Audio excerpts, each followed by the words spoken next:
7. About half an hour later, a dozen more people emerged from the fog. The mist had completely dissipated, the wolf nowhere in sight. This was everyone who'd made it through. I thought back to the more than 100 people who'd entered the park at the beginning. They just wanted some thrills. Life's unpredictable. Congratulations.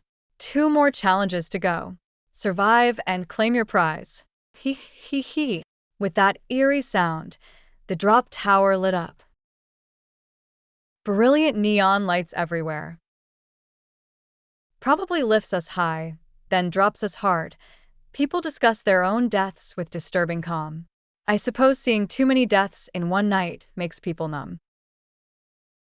No, that doesn't fit the game mechanics, the programmer said. The game mechanic is that there's always an escape route.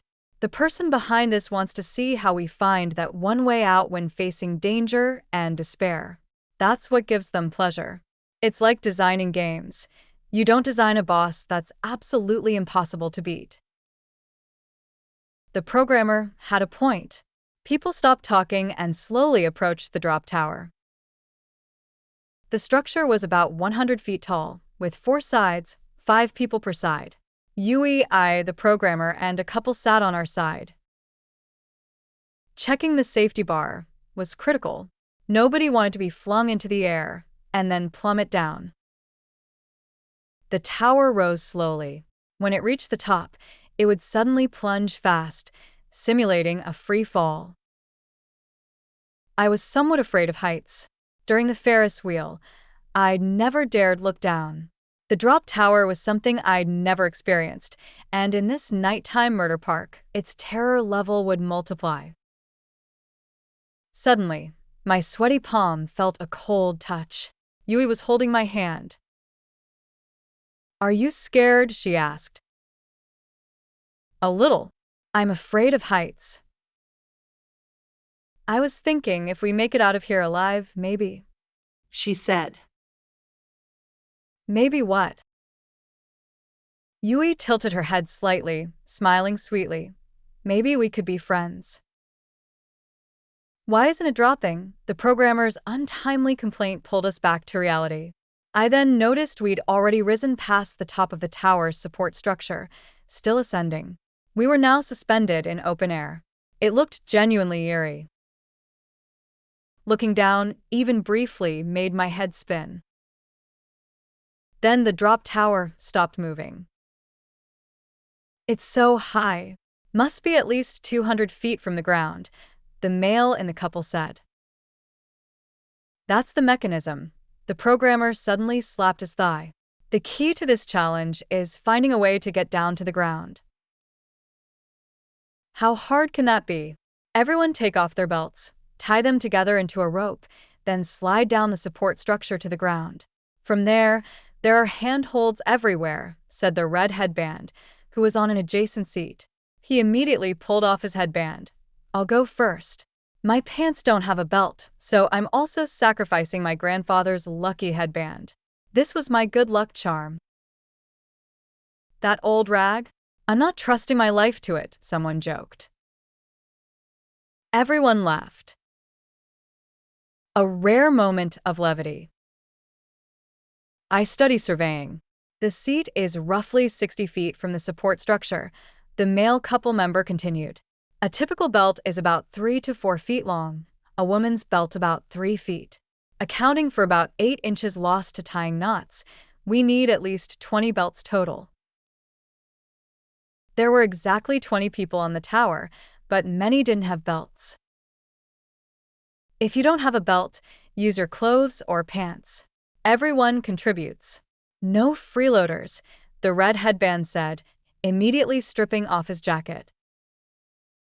Other people started moving, turning clothes and pants into rope, tying knots. The safety risks were obvious.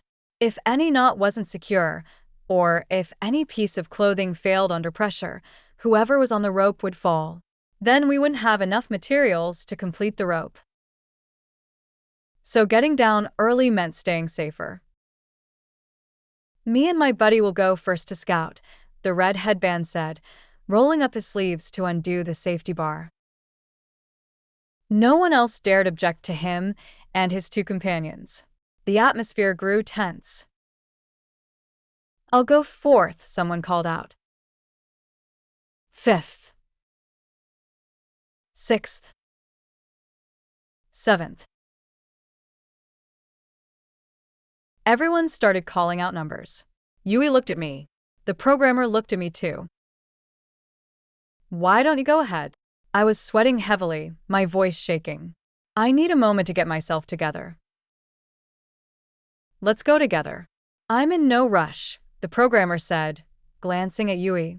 "What about you, miss?" "Sure." So, naturally, the three of us ended up as numbers 18, 19, and 20. "Believe in yourself. You can do it." Yui's voice was unwaveringly firm. I swallowed hard, forcing myself to look down at the ground. Nothing mattered more than survival. To stay alive, I had no choice. Besides, I couldn't let Yui down. The red headband had already descended from the rope to the support structure. His moves were incredibly agile. Using handholds on the structure, he descended to the ground rapidly. The two following him weren't nearly as skilled, especially transferring from rope to support structure. If the wind kicked up, the rope would sway dangerously. People's speeds began to slow. Now numbers 4 through 13 were at various points on the support structure and rope. I smelled danger. Numbers 14 and 15 were the surveyor couple on my side, about to undo their safety bars. A sixth sense made me speak. "Wait just a moment." A strong premonition seized me. This drop tower challenge shouldn't be this simple. Following the programmer's logic, no one would die with our current arrangement. That clearly violated the game mechanics. I watched the people swaying on the ropes and structures. Behind them, I imagined a reaper with a scythe. "Harvest time." "What's wrong?" the surveyor asked, surprised. "Don't go down yet." The moment those words left my mouth, the drop tower suddenly plummeted in free fall. I felt people flying beside me. Screams came a moment later, then the sound of bodies hitting the ground, bright as neon. "Don't look." I covered Yui's eyes. The programmer was vomiting. Passengers 4 through 13, some were flung flying by the tower, others were crushed into pulp. I understood the danger signal now. Passengers 1 through 3 were already safely down. Passengers 4 through 13 were suspended in midair. Passengers 14 through 20 were still in the tower. To kill the maximum number, that's when they'd strike at passengers 4 through 13. That was the core of the death game's design. But before I could think further, the next ride's lights came on. Finally. The grand finale, the park's signature attraction. The roller coaster stood before us.